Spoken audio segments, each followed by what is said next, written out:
Hey everyone, and welcome back to the channel. So today, let's take a first look at the all-new 2026 Honda Prelude.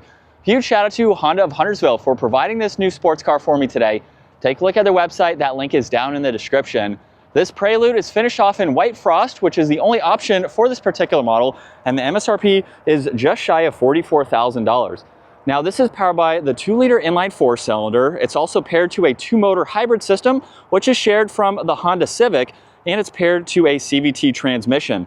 This pumps out 200 horsepower, 232 pound-feet of torque. It's front-wheel drive, weighs in around 3,300 pounds. It'll do 0 to 60 in just shy of 6 seconds with a top speed of 120 miles an hour. It also has a fuel capacity of 10.6 gallons, but you'll expect to see 46 miles per gallon in the city, 41 out on the highway.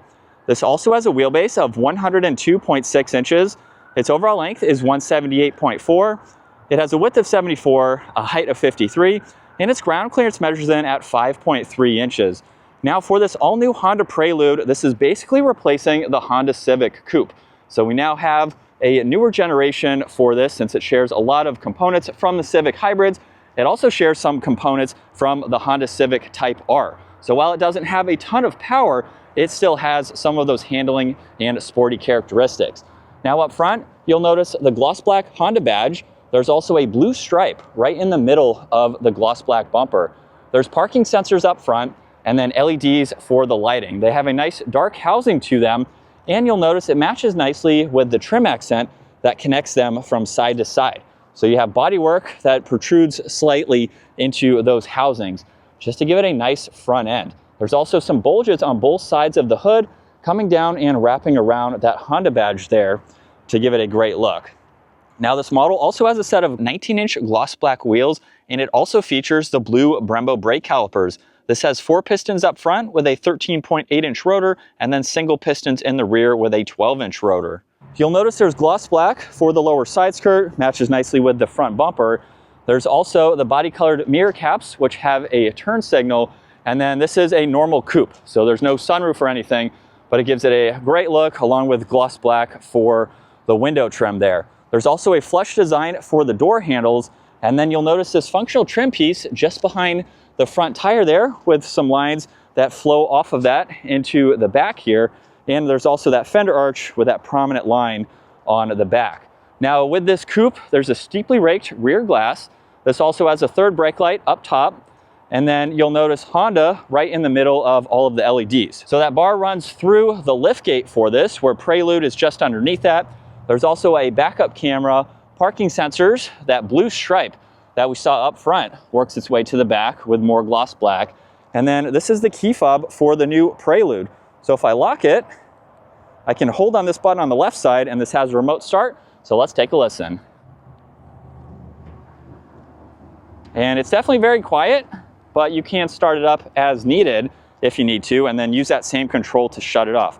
Now there's also a liftgate release, or put your finger up underneath the end and you can lift up this entire rear hatchback design basically. So for this Prelude, there's a surprising amount of space. This is a very deep compartment, so it actually goes down about a foot or so where you can place in several items. So it kind of makes up for that steeply raked rear glass. You have extra height. You can also see to the back seats where you could easily fold them down. So just reach in and push those down. Now you have a very large area. So this is a practical 4-seater, and you could place in a lot of items for this smaller vehicle, which is very nice to see. And then as we work our way to the interior, you'll notice this has a neat design for the door handles. So they will be flush when the vehicle is locked or moving, and then you can unlock them from there and take a look at the interior, where this has white with blue stitching. There's also the window controls, side mirror adjustments, storage in the lower section there, and then manually adjusting front seats. You'll notice Prelude in the headrest there with the contrast stitching and the two-tone design. Now in order to hop into the back, there's a manual release right here, and you can use that to push the backrest forwards. From there, I will have to use 2 hands to move this seat forwards, and that will allow me room to hop into the back. So here's another angle with that glass closed on how much space you have. And then as I hop into the back at 5'10", it's a little crammed. Obviously, you'd have to move these seats up for better leg room. You have a little bit of storage in the middle. And then this is going to be better for kids. Maybe you could fit a car seat back here. if you have young kids, I could maybe ride around for a short bit of time, but you may just want to use this for smaller kids or extra cargo space. So especially with how small this vehicle is, that will give you the space that you need, even with folding the seats down. So they are there if and when you need to use them. And then I did need to move the seat back into its position manually. So let's hop in now, where we're greeted with a leather steering wheel with the blue stitching. There's also paddle shifters on both sides. This does have a Sport S shift mode, which is nice. And then let's start this up. You'll notice on the far left, there's a hybrid meter along with the right fuel gauge. And then we can go through some information within the gauge cluster itself. So you'll notice on the right side, there's all the cruise control settings along with steering assist and distance pacing. On the left side, you have the scrolling dial along with voice commands, volume, and tuning. So if I start scrolling up or down, you'll notice on this left side, we can go through quite a lot. So you have some audio adjustments that you can get into along with different ways to listen to music and all of that. You can also customize the display. So you can go through your power meter content and adjust that as needed. You can also get into your Google Assistants as well. And then you can go back into your tachometer content as well and see what you would like. So you have a gear display, so you can pull that up and go through a little bit of information. And then I did forget to film the right side of the screen, but you can use the rotary dial on the right side of the steering wheel and go through some vitals just like with other Honda models. Now on the left side, there's traction control along with a dimmer switch. There's one air vent. This model is also equipped with the Bose audio. And then with the infotainment system, you have a good bit to go through. You'll notice there's some physical buttons on this left side, so you can get home, where you have these icons like Google Map, so you can bring that up. You can also get into your audio, your Play Store. There's Apple CarPlay and Android Auto, Google Assistance. You have various settings that you can go into as well, so you can configure all of this as needed. And then you can quickly go back. You have power flow too. So that way you can see where the power is being sent. You have your range too and your current drive for that, which is nice. And then you can also get into your Honda Link. You have a clock, your display mode too, so you can monitor all of that. Pretty easy to go through. It's a very quick system to the touch, which is nice. Now you'll notice on this left side, there is some fixed information. So there's voice commands, your Google Maps, you have audio along with pairing your phone, and then the dimmer switch there too. There's also volume and tuning on the left side. Really nice size and very easy to use. You'll notice there's two air vents underneath that with this gray trim accent, and then the climates are laid out very well. So fan speeds in the middle, there's temperature dials on both sides. This even has heated seats. There's defrosters, where you'd like the air to go, and a few other AC adjustments. This also has wireless charging in this lower bin, where you could use it for extra storage. There's auxiliaries too. And then this is the gear selector. So this is not new from Honda. If I pull back on R, that is for reverse, of course, where you have the backup camera. You have a few different angles that you can get into, even pull up the sensors as well, which is nice to see.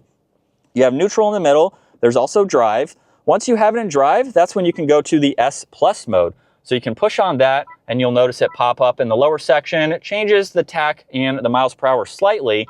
And from there, you can also go into a few different driving modes. So there's Comfort, GT, Sport, and Individual. And those will actually change on the infotainment system as well. So you'll see a different graphic for all of those. And then Individual is how you can adjust this yourself. So you can get into Customize here, and now you can go through your powertrain, your steering, suspension, engine sound. You also have your adaptive cruise control and the gauges here. So when you push on those, you have Comfort, GT, and Sport. So basically you can set all of these up to what you like to see the most with some of those, along with your steering and suspension. So you could have your suspension in Comfort with your steering in Sport if you want a little bit softer of a ride, but you want better handling characteristics.